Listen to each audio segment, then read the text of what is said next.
April 25, 11 a.m. CEST. Please put that in your calendar because that will be the day and the time that EHEDG conducts another very relevant online webinar on the topic of per and polyfluoroalkyl substances, better known as PFAS. And these substances are about to be heavily regulated, and that will have consequences for the food processing industry and for the food equipment industry as well. So that is also why I invited Eva Fleischmann today, who will be the webinar presenter and who is one of the contributors to the new EHEDG Task Force PFAS that has developed a position paper on this topic. Eva, great to have you with us today. Thank you, Rob. Thanks for the nice welcome. Can you give us an introduction of the legal developments? What's going on? Yeah, sure, of course. So on March 22nd in 2023, last year, the European Chemical Agency, the ECHA, published a draft restriction proposal for PFAS chemicals under the REACH regulation. And it was submitted by 5 EU member states, and it encompasses a very broad proposal for the restriction and ban of per and polyfluoroalkyl substances. The reason being is that already some PFAS chemicals are known to have harmful effects on the human health as well as the environment. And the publication of this proposal was followed by a 6-month public consultation phase where all stakeholders were able to contribute feedback to ECHA.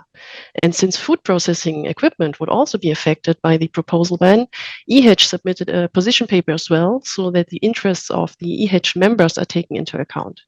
And currently, the scientific assessment of the restriction dossier and the evaluation of the comments from the public consultation for PFAS is ongoing, and it will be carried out in stages based on the sectors of use described in the dossier. In the sector for food contact materials and packaging, which is relevant for us, for example, will be discussed during the committee meeting in September 2024. And due to the amount of data that the ECHA received during the public consultation phase and has to review now, no definite timeline has been communicated by the ECHA on when the compiled opinions will be sent to the European Commission for ratification and thus ban will be made into law. So EHEDG decided to offer this webinar, so when evaluating the consequences of a complete ban of PFAS as food contact materials, EHEDG members are aware of the scope of the affected materials that are currently in use and what technical alternatives are possible at the moment. Now, as I mentioned in the introduction, you have contributed to this new position paper that EHEDG brings out, and this addresses these topics, right? Yes, that's right. With my background as a material expert for elastomer seals, I was asked by EHEDG to be a member of their task force group, which worked on the position paper. And the task force objective was to provide an assessment and recommendations regarding polymeric PFAS and to ensure that these recommendations are also backed by scientific studies. And the position paper was then submitted to the European Chemical Agency, the ECHA, during the public consultation phase last year. And with this paper, EHEDG, as a representative for the stakeholders for food processing equipment, ensured that these industry-specific recommendations are taken into account when designing or elaborating this PFAS ban or PFAS restriction proposal.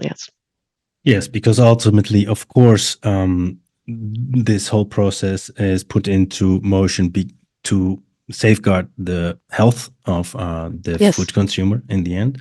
Exactly. But there have been different expertise representatives that have contributed to this, right? It's a team effort in that sense. Mm-hmm. That's correct. It was headed by Advi from the EHEDG office, and he gathered a broad team of experts who everyone from their background could give input, because the consultation phase, what the ECHA is looking for, are also examples, let's say, from the field. Where are they used? And because this ECHA proposal also has certain derogations or timelines, exceptions, but to base or to define these derogations, they need, let's say, the hard facts from the industry. What are the needs?